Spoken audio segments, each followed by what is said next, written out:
Bueno, hoy yo les voy a hablar sobre las cosas que se aprende estudiando inglés.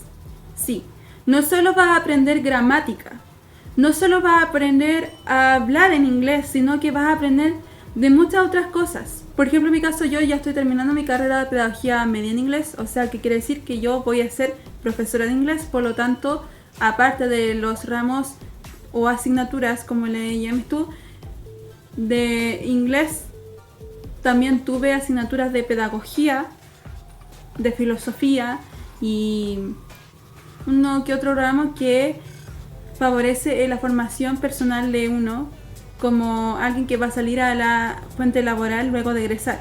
Pero hay otras carreras que también uno puede estudiar para aprender inglés, no solo pedagogía en inglés, uno puede estudiar traducción, turismo, bilingüe, por ejemplo, pero creo que todas ellas en común tienen que ver con que uno aprende muchísimas cosas más que gramática y pronunciación y esas cosas.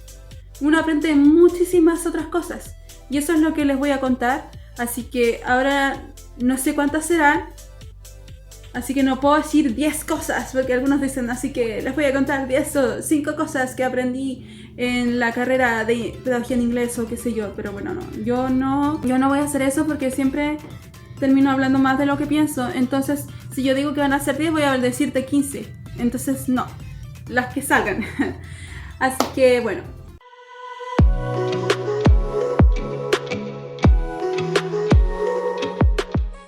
La primera que aprendí fue hacer un mind map. Sí, yo cuando recién me cambié de carrera, hubo un semestre que yo fui de oyente a algunas asignaturas, ya que como me había cambiado de una pedagogía que no tenía inglés en su malla curricular, pero sí tenía ramos pedagógicos porque obvio que era de la misma facultad de educación, entonces yo convalidé todos esos ramos de educación, pero no podía tomar los ramos de inglés que pertenecían al segundo semestre porque eso, yo me cambié en segundo semestre, entonces no podía asistir a los ramos de inglés que mis compañeros de primer año de inglés sí ya iban. Entonces yo sí podía ir a esos ramos que no tenían prerequisito.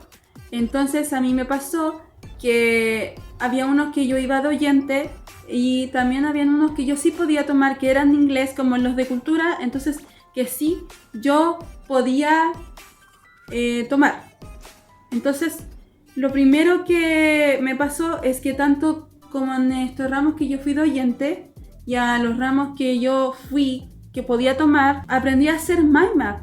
Y tú dirás, ¿qué es un mind map? O más o menos la palabra te lo puede dar como pista. Sí, es un mapa mental, es como parecido a un esquema. Entonces yo aprendí a juntar varios conceptos y resumirlo en una. Entonces hacerlo como un esquema de árbol que tiene muchas ramas. Eso se dice branches en inglés.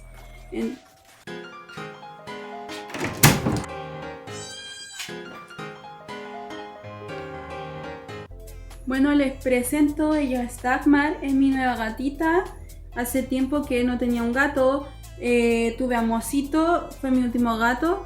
Mi gata antes que tuve de Mosito era la Mosita. Hubo un tiempo que los tuve a los dos juntos viviendo, pero se me murió Mosita primero, luego se me murió Mosito después y pasé mucho tiempo sin gatitos, así que ahora la tengo a ella y le encanta estar conmigo, me sigue a todos lados. La voy a dejar aquí. Si se baja, cosa de ella, mira, se ha bajado. ¿Cómo iba? Me distraje, que soy dispersa. Entonces yo aprendí a hacer mind maps, a colocar una idea y de esa idea ramificar como branches, porque en inglés ramas son branches, de un árbol, así como parecía un árbol genealógico, que por ejemplo de un solo ancestro desciende tu abuelo, tu bisabuelo, tus primos, tus tíos, hasta llegar a ti, tus papás hasta llegar a ti, ¿me entienden? Entonces es algo parecido, desde una idea uno puede ramificar y hacer más descendientes de la misma área de lo que uno quiere asociar, ¿me entiendes?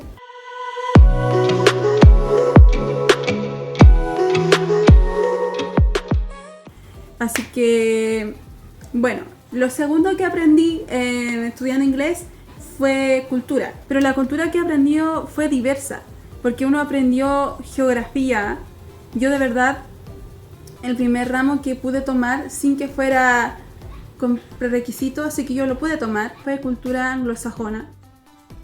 Bueno, a lo largo de toda la carrera he tenido muchas culturas anglosajonas, pero se han llamado de diferentes formas. Por ejemplo, ahora en este año, en este semestre, el último año, estoy tomando un ramo que se llama literatura americana, pero tiene que ver con los ramos de cultura.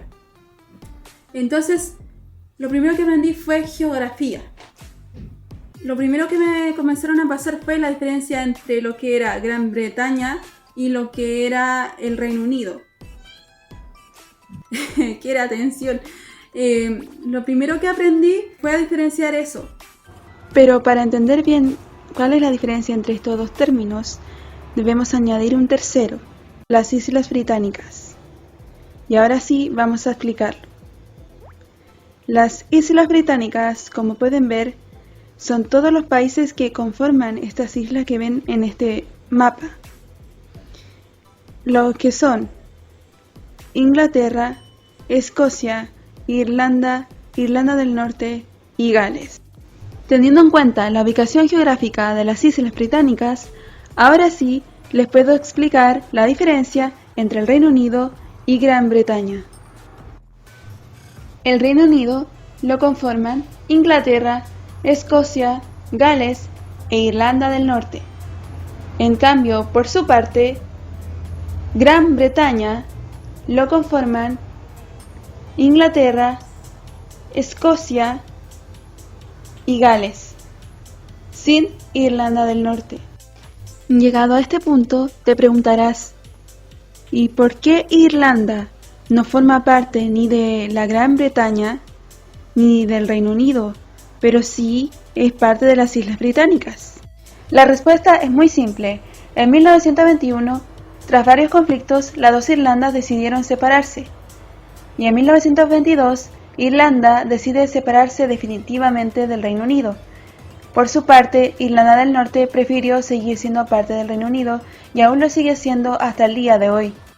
Entonces, cuando ocurrió el Brexit, Irlanda todavía sigue siendo parte de la Unión Europea, Irlanda del Norte no. Entonces, ¿qué pasa? Que tienen problemas de aduanas ahora. Cosa de la vida, ¿no? Entonces, diferenciarlo es súper easy. Aprendí mucho también de los estados de los Estados Unidos, geográficamente, los climas, los distintos tipos de paisaje que hay, todo eso también aprendí de la historia, eso. Y estando en el mismo ámbito, siguiendo de cultura, lo puedo dividir en geografía, en historia, en costumbres, etc. ¿Ya? Aprendí sobre la historia más reciente, más moderna de Inglaterra, o sea, desde la época del Enrique VIII, que tuvo muchísimas esposas y que eso generó un problema de sucesión porque ninguna de sus esposas le estaba dando el hijo que él deseaba. Entonces, como él buscaba un hijo heredero, se divorciaba de todas sus esposas. A algunas las mandó a encarcelar, a otras las mandó a matar, a otras simplemente las devolvió a su país de origen, como fue en el caso de su primera esposa, Catalina de Aragón, la devolvió a España y listo. De ahí se casó y tuvo una hija con ella, pero la apartó de la sucesión del trono. Hizo lo mismo con su segunda hija que tuvo con su segunda esposa, que sí era inglesa, era como una aristócrata nomás que estaba ahí, y tuvo su segunda hija. Las dos llegaron a ser reina y siguió teniendo esposa hasta que una de las últimas le dio un hijo varón. Obviamente heredó el trono, pero no fue tan poderoso como él pensó que su hijo sería. O sea, su hijo fue débil, pasó sin permiso. Uno de sus familiares fue el que gobernó por él y fue a conveniencia de él. O sea que prácticamente fue una marioneta todo su reino, y que después una de las últimas esposas que tuvo antes de que él muriera fue quien le convenció de que sus hijas la devolviera a la línea de sucesión. Entonces, cuando él murió, dijo: ya, mi hijo me sucede, luego mi hija mayor y luego la otra hija. Y resulta que terminaron gobernando los tres. Y su hija menor fue la que hizo a Inglaterra una potencia naval y una potencia europea en ese tiempo. Entonces, la época isabelina también fue muy grande. También fue una reina que gobernó eternamente, igual que la reina Victoria y la reina Isabel. Por lo general, las mujeres de la realeza británica tienen mucho tiempo de vida. quizás tienen alguna dieta, o qué sé yo, o genéticamente tienden a vivir más, no sé. O Dios le ha querido dar más vida, yo qué sé. La cosa es que el asunto es así. Y desde ahí se empieza a tratar la historia de Inglaterra. Luego se salta a la época victoriana, que el Imperio Británico, en la época victoriana, bajo el reinado de la reina Victoria, expandió su imperio por todo el mundo. En la época de 1800 hasta el 1900, porque trascendió el Imperio Británico como primera potencia mundial, trascendió hasta la Segunda Guerra Mundial, porque de ahí fue superada por Estados Unidos. Entonces, eso aprendí también sobre los países que conforman la Mancomunidad de Naciones anglosajonas, algo así, no me acuerdo muy bien, pero la Mancomunidad de Naciones son los países que formaron parte del Imperio Británico.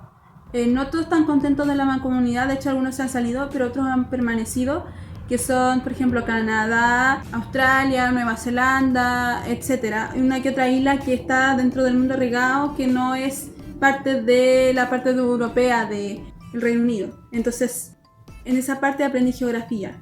También aprendí de Estados Unidos, de la independencia de Estados Unidos. O sea, todo en un ramo lo aprendí. La independencia de Estados Unidos, por qué se llevó, y que una de ellas fue la que inspiró que los demás países latinoamericanos se independizaran, aparte de la Revolución Francesa, que fue otra inspiración para ellos. Pero en ese tiempo gobernaba el abuelo de la reina Victoria. En 1770 y tanto fue que se independizó Estados Unidos, y fue porque Inglaterra estaba como en crisis económica y quisieron aumentar los ingresos del Estado. Y cómo lo hicieron, y lo siguen haciendo los países hasta el día de hoy, es aumentando los impuestos a la población. Y él no quiso empobrecer tanto a la población de su país, ahí, de los ingleses, sino que lo hizo a través de sus colonias. Entonces, por ejemplo, aumentó los impuestos de Irlanda. De hecho, los irlandeses nunca estuvieron tan contentos de permanecer al Imperio Británico, por eso Irlanda del Sur, como se puede decir, para diferenciar la de Irlanda del Norte, se quiso independizar de ellos, ¿ya? La otra razón fue religiosa, porque ellos eran católicos y el resto del Imperio Británico era anglicano, protestante. Entonces, eso fue otra razón. Y así.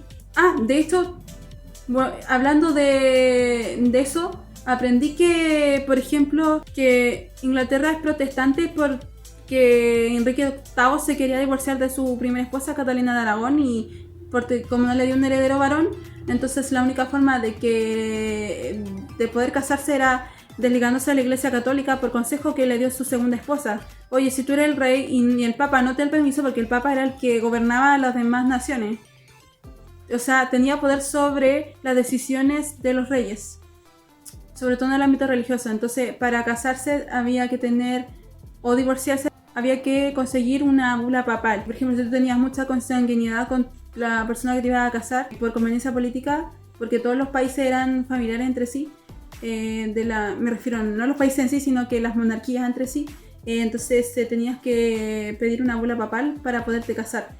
En el caso de que te quisieras divorciar, o sea, de que te anularan el matrimonio, porque el divorcio como tal nunca estuvo aprobado en ningún país hasta la época de ahora, de la mitad del siglo XX. Entonces no es tan reciente eso, pero sí se aplicaba esa forma de decir, de abolir un matrimonio. Eso era como el divorcio de la época anteriormente, años atrás. Entonces, solo por una mujer, Inglaterra se volvió protestante.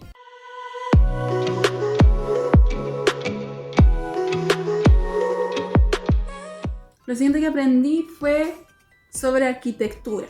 Luego de que yo pude tomar los ramos que no tenían prerequisito, entonces obviamente al año siguiente seguía en primer año, porque tenía que tomar los ramos que te vienen primero cuando tú entras a una carrera. Entonces aprendí arquitectura. Y una de las primeras cosas que uno tenía que aprender era a describir un edificio. Por ejemplo, this building, que quiere decir este edificio, is made of, o sea, hecho de steel, por ejemplo, acero, ¿ya? Hormigón y tal, ¿me entienden? Madera, todo eso, pero en inglés, ¿ya?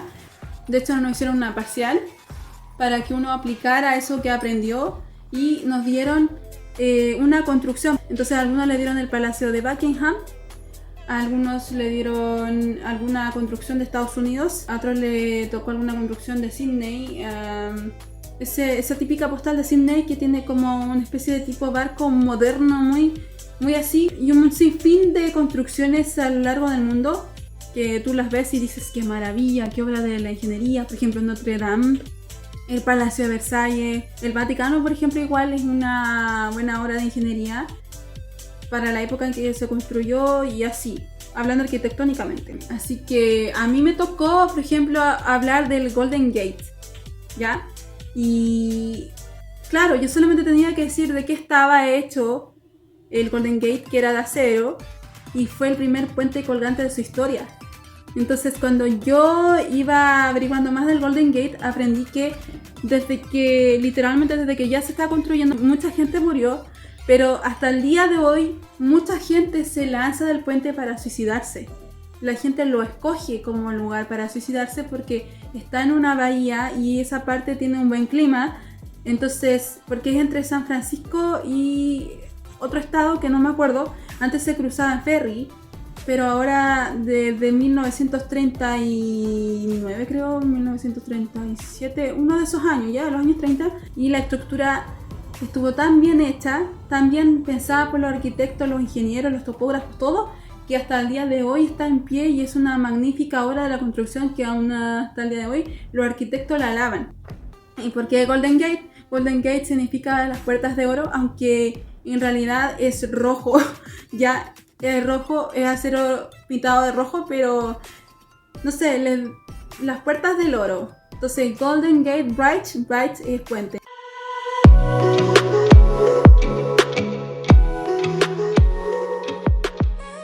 Entonces uno aprende haciendo muchas actividades diversas que tú dices, bueno, es aprender más palabras, más vocabulario, sí, por una parte, pero por otra tú aprendes cultura, historia, geografía, aprendes arquitectura y también de literatura. Esa es la cuarta cosa que yo he aprendido estudiando inglés. He tenido 2 ramos que son de literatura, una literatura británica que uno básicamente les toca leer, cantó de nuevo, tuve que leer muchos textos famosos hasta el día de hoy, tanto del viejo inglés, o sea, no sé si te ha pasado que tú de repente lees textos que están en inglés y tú dices qué rayos, cuando dice, por ejemplo, y'all, y tú dices ¿qué es eso? Que tiene una Y, una comida y dice y'all. Esas eran expresiones del inglés viejo, ¿ya? O inglés antiguo, el Old English o the Middle English. Nosotros ahora el inglés que conocemos es el Modern English. Es nada que ver con el inglés antiguo, pero uno aprende ese tipo de cosas. Claro, también como por ejemplo la evolución del inglés de un idioma. Entonces aprendí eso, aprendí muchos autores importantes de cada época dentro de la cultura anglosajona, no solo del Reino Unido, sino también en general de las colonias británicas, excepto Estados Unidos, que Estados Unidos fue el primer país de las colonias británicas que se independizó, y al mismo tiempo que empezaron a desarrollarse la literatura británica, también ya se estaba floreciendo la literatura americana. Entonces, por eso es que en la carrera hay un ramo aparte de la literatura británica que se llama literatura americana, que al momento de hacer este video yo estoy cursando esa asignatura. Me ha parecido entretenido. Están pasando poesía, pero a la vez con el contexto de lo que, como el florecimiento de la literatura americana se dio dentro de la guerra civil, que se dio por la esclavitud de los negros, que era para librar a los esclavos. La guerra civil se dio, ¿ya? Entonces, en las escrituras de ese momento, sobre todo en la poesía, se dio el boom de la poesía anti-guerra civil, anti-esclavitud y todo eso. Entonces, como que uno aprende los contextos históricos leyendo poesía, estudiando inglés, ¿me entienden? No es solo eso. Y lo último que he aprendido estudiando inglés son expresiones cotidianas de redes sociales, de canciones, porque igual uno no han hecho de repente analizar alguna canción, qué quiere decir, cuál es el sentimiento que quería transmitir, así como lo están haciendo con la poesía ahora. Entonces, como que uno aprende diversas cosas y no solo aprende gramática. Entonces, tal vez, por ejemplo, que tú en tu caso, como a mí me gustaba mucho la historia, pero tú dices, no, es que como profesor de historia no voy a ganar, o como profesor de general básica va a ser muy fome, solamente enseñar en un nivel, como me pasó, porque yo antes, claro, pude haber estudiado inglés en principio, pero como que de primera igual, como saben, estuve en una carrera que tenía historia al menos y tenía lenguaje, que me gustaban, pero mi favorito era más historia. Pero yo pensaba estudiar inglés porque me iba a dar más oportunidad. Al final me terminé cambiando de carrera, como saben, toda la historia.